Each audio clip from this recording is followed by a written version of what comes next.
Karapatan ni numan ang magpahayag ng kanilang opinyon, ginagalang ko yon.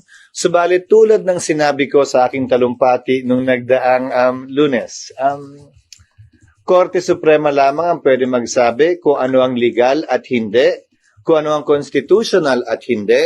Pangalawa, kasaysayan lamang with the benefit of hindsight ang pwede makapagsabi kung sino din ang tama at mali kaugnay sa kanilang paniniwala.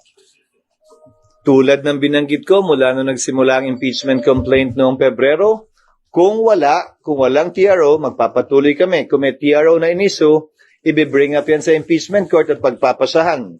Tulad ng binanggit ko rin noon, hindi ba?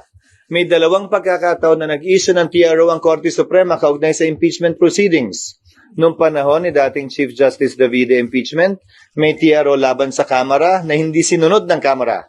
Doon naman sa impeachment complaint laban kay Chief Justice Corona, nag-TRO ang Korte Suprema kaugnay sa pagbubukas ng account, bumoto ang Senado para sundin yung TRO na yun.